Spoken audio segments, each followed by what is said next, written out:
We start with a point.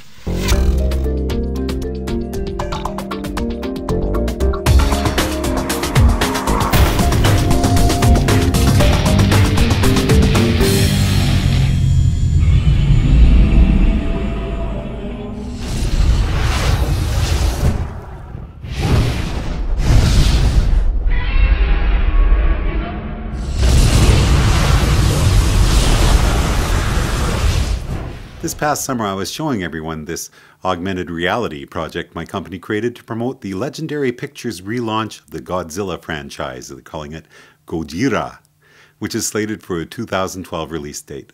It's been really exciting to see all the positive feedback, including a couple I'll put up links for, a nice review from Robert Silva, who writes for the New York Times About.com, and a very positive mention on the popular website Ain't It Cool News. With Legendary Pictures' Inception being such a big hit this year, there's a lot of renewed interest in that age-old existential question.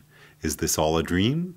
Is there a way for us to wake up from the dream and return to the underlying true reality? The moment in The Matrix when Neo wakes up in the pod raised these same questions.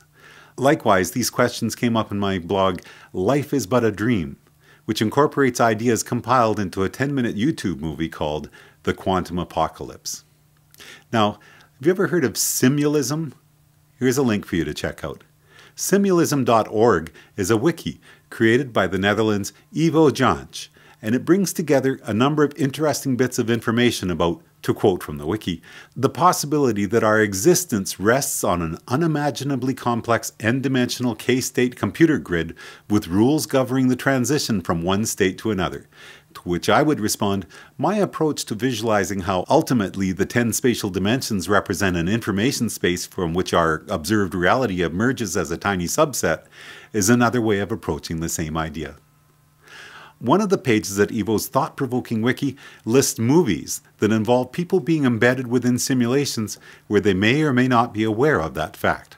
One film listed there was a new one to me. If you have 19 minutes, check it out. I posted the link here. It's created by David Kaplan and Eric Zimmerman, and it's called Play. Chapter 4 of my book is called The Binary Viewpoint. Here's a paragraph that relates to all this. From the binary viewpoint, the 10th dimension becomes like the hugest computer memory in the world, containing every possible 0 and 1 that could be combined together to describe every possible universe. The holodeck of Star Trek The Next Generation fame started out as a simple virtual reality simulator, but as the writers developed the series, its power appeared to grow to the point where entire universes could be created within its walls. How would a person's life inside such a world be different from a life in the real world? The somewhat confusing Matrix trilogy started out with the same clear and profound concept. Our experience inside a system capable of simulating every aspect of reality would, to our senses, be indistinguishable from the experience of actual reality. Are you and I really living in a vast simulation? What difference would it make if we were or we weren't? Either way, the goal should still be to find ways to enjoy the journey. And if we're not, then why not? Find the problem. Make a change. Make things better. Next entry, we're going to look at something I'm calling Alexander's time illusion game. That's all for now. Thanks for watching.